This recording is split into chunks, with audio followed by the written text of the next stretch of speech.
What's up, everyone? Welcome back to another episode of She Collects Cards. Today, I have the honor and privilege to have a guest on our show today, Evan from Dibbs. He's the CEO of Dibbs. It's my first time meeting him. We're in their office here. It's beautiful, guys. Like, beautiful weather outside here in El Segundo.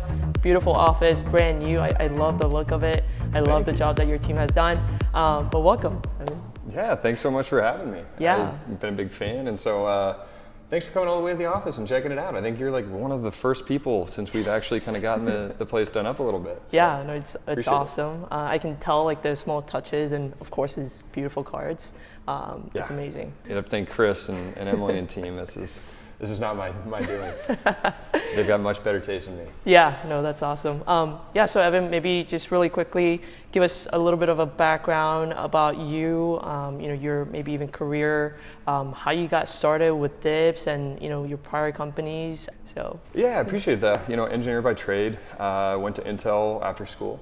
I actually went to Cal Poly in St. Louis Obispo, nice. And I worked at Intel, then left, started a company with our VP of engineering now, Gabe. So we started a company in kind of the hyper local social space, launched a few things, varying degrees of success, ended up shutting down that business after a few years. And then I went and I was actually running product at a mobile analytics kind of, it was called Upsite, very similar to kind of like a mixed panel localytics with ad mediation plugged in. So I got to kind of see the inner workings of successful games, different applications.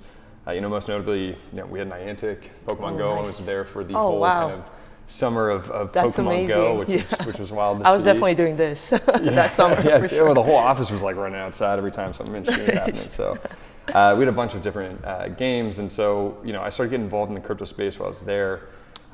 Was pretty early on, messing around with smart contract development on Ethereum.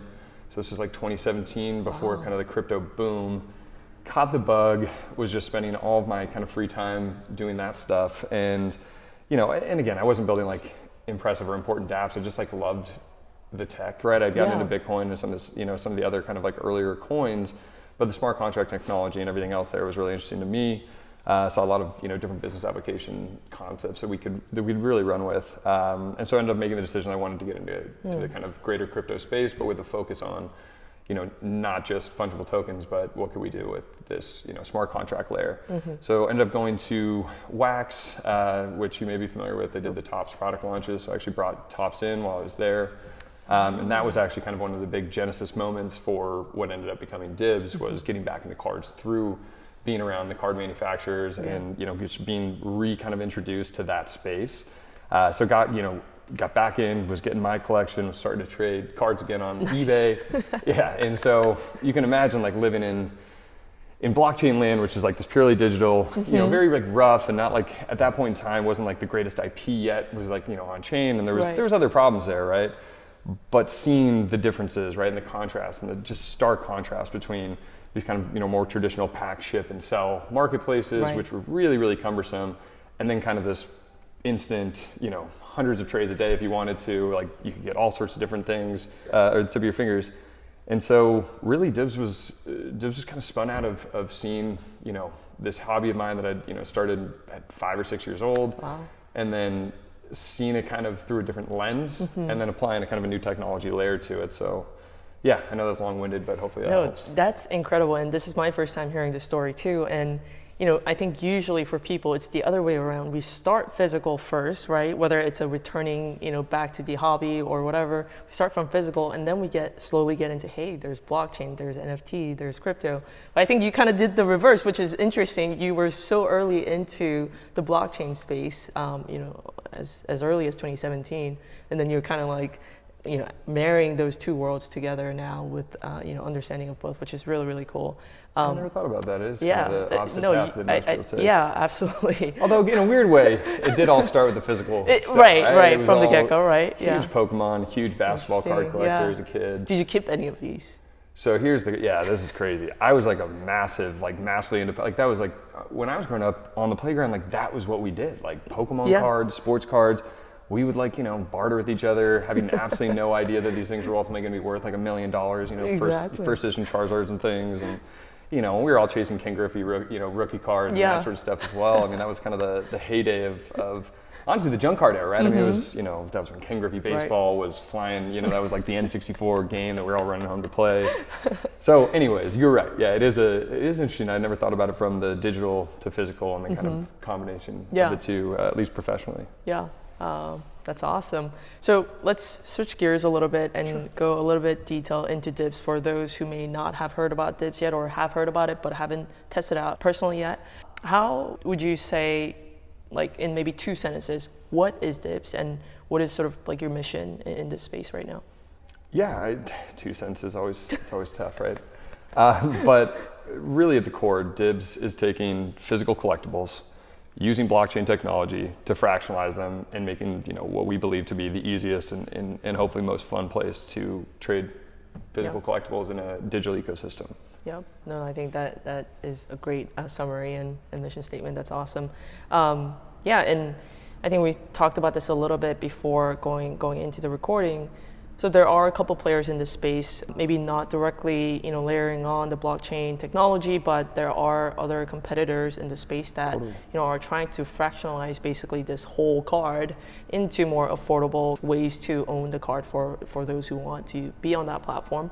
Yep. What would you say is like a key differentiator between Dibbs and the others in the space? No, it's a great question, and honestly, there's great companies doing it. Like, it's less adversarial than people probably think.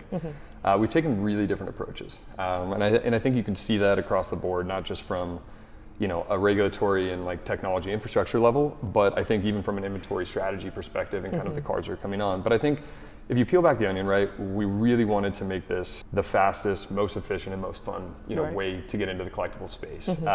Tons of barriers to entry, right? I think we both know. How it's not even just cost. Like cost is super prohibitive, and like getting into really like interesting cards that people want to collect of their favorite players, right? Huge Warriors fan, Steph Curry. You start talking tens of thousands of dollars on one card, right? And it's really, really hard to get into meaningful collectibles that way. So there's certainly the cost barrier to entry, right? And I think we took a very different approach from a regulatory standpoint, right? So we're not doing the Reg A plus securities route with broker dealers, and so there's that kind of component that they went down a different path with. So we use blockchain technology. What we really are doing there is we have physical collectibles, vaulted and insured. All of that is done by third parties, and then we have the NFTs, which are really, people think about them as like the JPEGs, and kind of like that's kind of the image that people have is like trading images, but they're actually really powerful pieces of technology, right? The smart contract that underpins all these NFT projects and what we have on Dibbs is really like it's almost like a decentralized computer, right? So you can actually program to do a lot of interesting things. It happens to be exceptionally good at title transfer, right? And so what you're seeing is with CryptoPunks and all these like really interesting projects that have just massively grown in value, right? Is they're focusing on like what I would call is like kind of like the external facing side of it. Whereas on Dibbs, sure, we have that, the card, the images, the serial numbers, everything you need is there. But we can also do a bunch of different things where we can actually lock them in smart contracts and then issue fractional interest in those NFTs that can be held and owned by anybody on the platform. And that's what's trading on Dibbs. Gotcha. And then there's different buyout mechanisms built into the smart contracts that allow you to piece those things together without 100% of them. And that's what you can go get the physical card shipped to you, right? So to get back to your core point, right? Like what's different between us and like the other competitors in the space? For us, and this actually kicked out today, we want this to be a like true two-sided marketplace. So instead of us sourcing all the cards, like today we just launched the selling ability, right? So you can actually, if you have graded cards, you can send them in, have them vaulted, insured, tokenized, and fractionalized. And then you can actually sell your own cards on Dibbs. So we want it to be this really free-flowing, two-sided marketplace. There's a bunch of other advantages to that, right? There's a 24/7 tradability. Market doesn't close, right? The market doesn't close, which is obviously great. And from a liquidity perspective and a trading volume perspective, we can do things really interesting with blockchain where we don't have to have a set share price. There doesn't have to be a number of shares that people can get in for as little as $1. They can collect whoever they want. We see a lot of intra-game, post-game, pre-game collecting, which has been a really interesting kind of phenomenon to see. Awesome. So it's a different form factor and it's a different marketplace than the competitors. But again, they're doing really interesting things. I mean, everybody's pushing the envelope. Yeah, no, that's awesome. And one thing I think that I've personally seen on Dibbs is that The selection of cards is actually very high end. I've also been on other fractional share platforms. They have, all kinds of cards that, I may not necessarily be attracted to, but I mean, I think Dibbs in general has a very, very high end collection. Is there a team that goes out and selects each of those cards that are available for fractional purchase on the platform?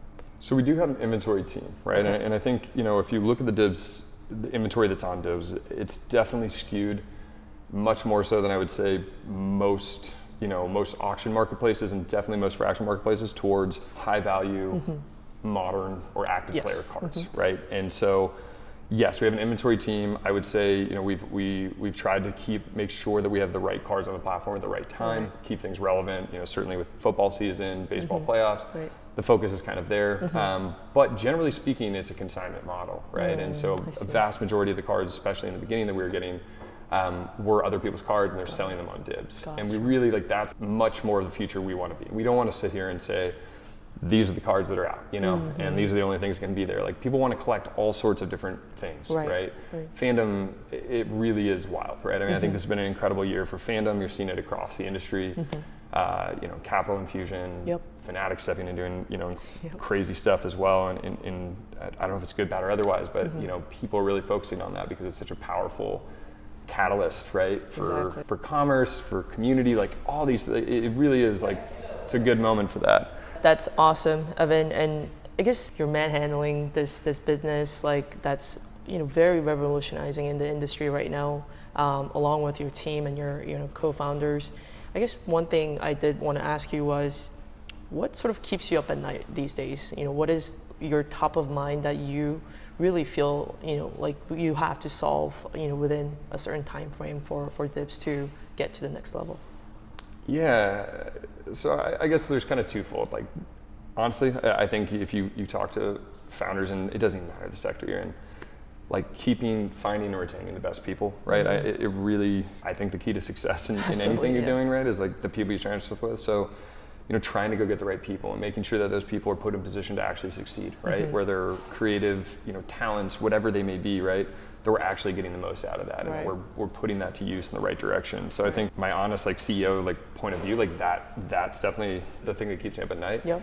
But from a general kind of probably more interesting the viewers and a little bit more differentiated, we just have so many things that we want to build, right? Our roadmap is robust, and what keeps me up is there's innovation everywhere, right? And you want to stay one step ahead of the competition, and certainly be at the cutting edge of everything. Making sure that you pick the right things to do, the right things to build. And we've really, I think, done a much better job, certainly in the last 6 months, 3 months, with an emphasis even on the last 3 months, is really engaging with that community, right? And doing user interviews. I mean, to the point where we're literally hopping on Zoom with a lot of our customers and trying to make sure that we're getting a sense of, what do people who are on the platform today actually want?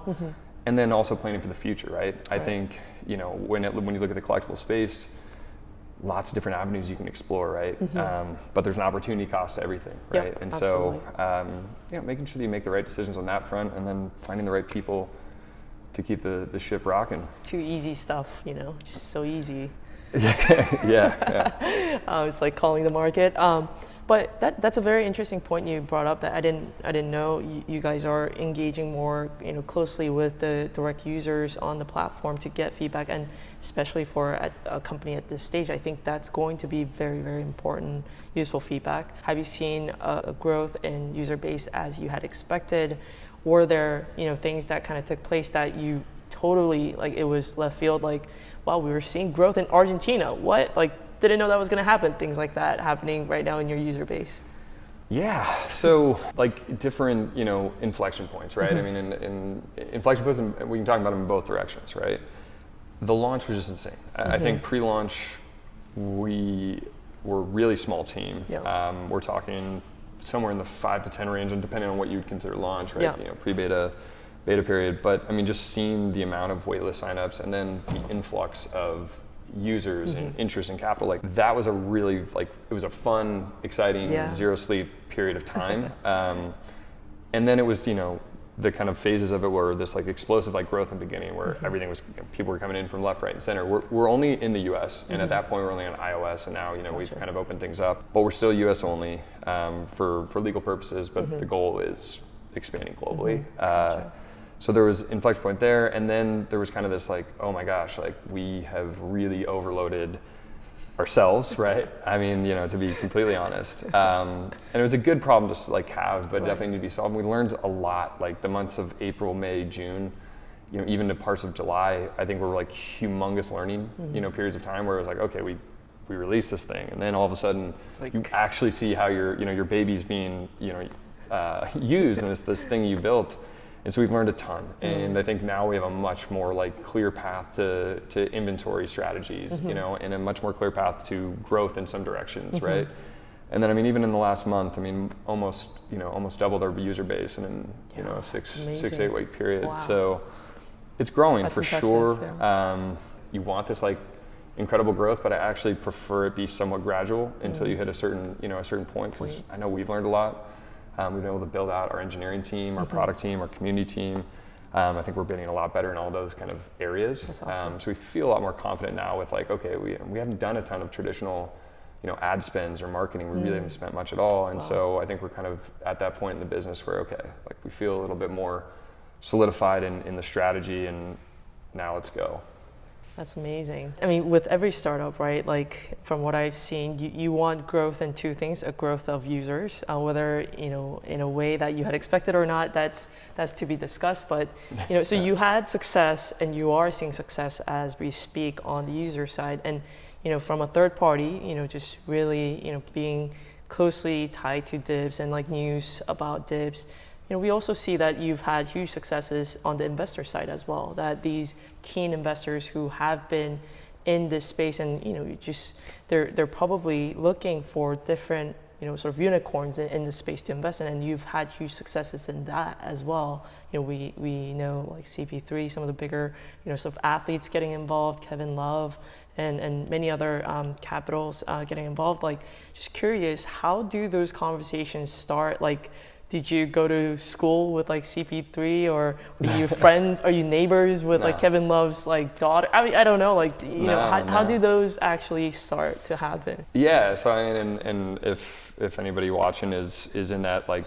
entrepreneurial phase or is trying to go raise money for business, I mean, look, like, no, we did not have some like incredible like connection base that like, you know, we were pitching all these people day one. It was actually much more scratch and claw kind of process. I would say, you know, it was just no, like cool idea, but you know, kind of thing for months and months and months. And then, you know, we got a lead investor in, right? And that's always a really kind of like pivotal moment in that fundraising process. And Courtside, you know, took a chance on us. That's amazing. And then, you know, after that, honestly, it took a few weeks, and then everything was really, really oversubscribed. I think it was a really fortuitous, you know, moment in time. Like, cards were starting to like kind of pick up steam. Yeah. We hadn't quite hit like the 2021, you know, absolute, you know, mania with NFTs and cards. Right. Yeah.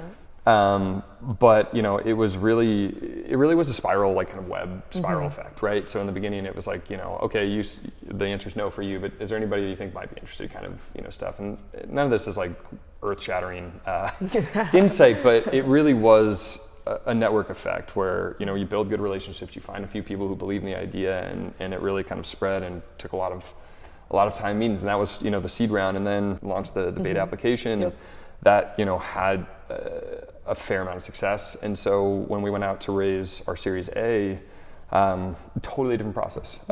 It was much more competitive, a much different kind of landscape in terms of, you know, who we were talking with. And then, the athletes, like, it started with like a few people who had connections to people who work with those athletes, right? It wasn't like necessarily a direct, like, hey, here's, you know, meet with Chris Paul or Kevin Love or anything like that. Right.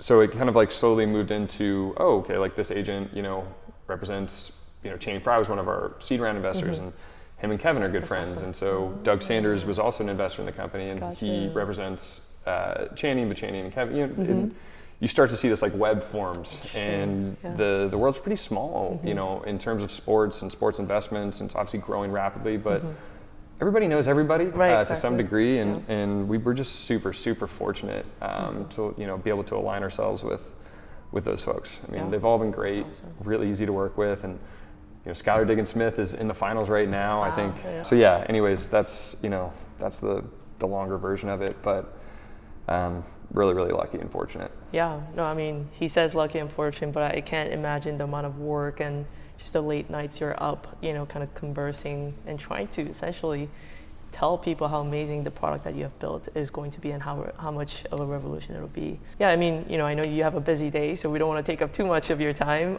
Maybe if you can, you know, give us some parting words about future of Dibbs, where you want Dibbs to be in a year from here on out. So maybe October next year. Are there spaces that you want to go capture? If there are any other, you know, sneak peeks of like product roadmap that you can share with us, or any improvement in like your already existing products, that would be amazing to hear.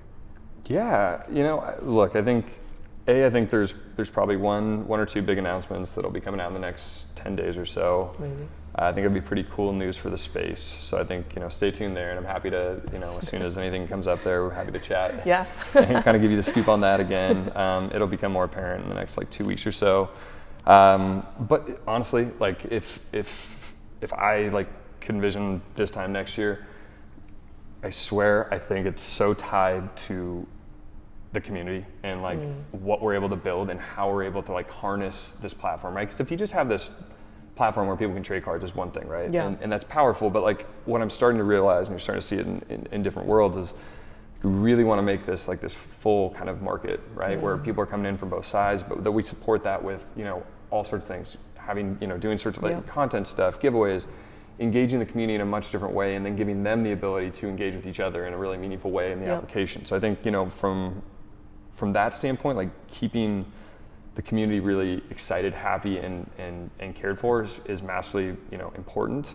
I think you're going to see some big inventory changes. Not change is the wrong word, but I think additions maybe would be the right way of thinking about it. I think fandom, as we talked about, you know, even before this, it spans a lot, right? There's a lot of different physical card categories, right, that we haven't really tapped into. I think you're going to see some expansion there. So I think we're gonna see a lot more verticals added over the next year, and then I think, you know, a move into digital stuff as well. Wow. And so I think you're going to see some interesting things on that side. You know, as long as people want that, right? And it's been direct feedback to us that they do want these things. And then the last piece is, I think, going global and bringing in an audience that really hasn't had the ability to collect cards, and trade, right? I mean, like go talk to, you know, we have a bunch of employees in Europe and Brazil, and they just can't get their hands onto the cards that they want. They can't. America really does have like an incredible, you know, stranglehold on like the collectible card market, and you're seeing it with, you know, we talk to our partners, and you're seeing a lot of interest in, like, if our wait list is any indication, more than half those people that signed up are not in the U.S., right? And so it was really like fun and interesting for us to see that. Western Europe, massive. Australia, disproportionately, you know, signing up. Southeast Asia, really, really big into it. And I think as you add more verticals, you have to accommodate for different geos, right? I mean, looking at Latin America and Europe, soccer's gonna be huge, right? You have to have Messi, Ronaldo's in there. And it's not even just sports, right? I think there are things that are ubiquitous, right? I mean, I think the Pokemons of the world, like everybody on our team collected Pokemon cards. Like it's almost like without a fail, everybody did that. Absolutely. Some people didn't collect sports cards and don't care about sports, right? But Pokemon, I swear there are like these things that are universal, and I think they work really well in different geos. So I think you're gonna start to see that. You know, the NFT space, loving the innovation there. It's not perfect, right? It's got its own flaws, but we think there's a ton of opportunity there, you know, to be a part of that on multiple fronts. So I know that was probably more than... No, that's amazing. I think you didn't show me your roadmap, but I can tell it's packed. It's packed with a lot of exciting stuff, which is really cool. But before we go, we almost forgot. I think we're going to do a little bit of a pack war here. Let's do it. Let's see who pulls what. What are you thinking in there, Evan? I mean, right now, I mean, you gotta want Herbert, right? I mean, so this is the 2020 Donruss Optic pack that we have in our hands.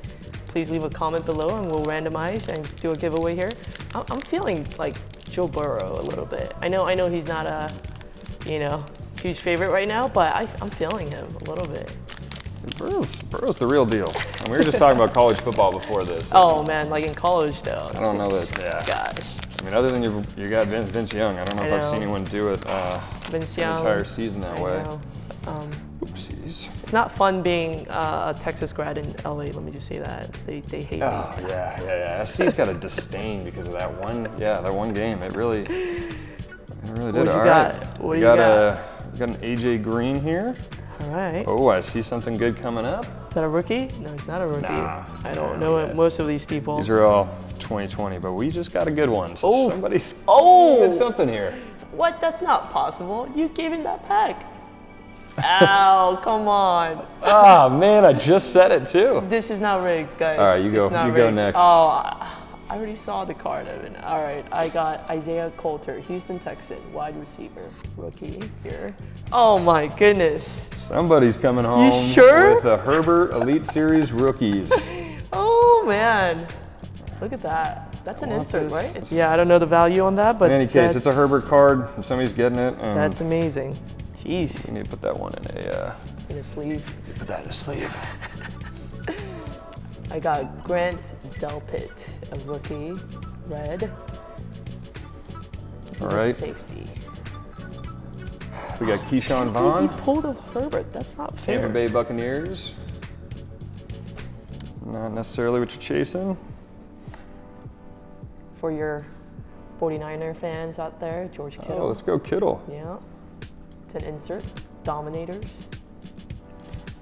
And then last one I got is Derek Brown rookie card.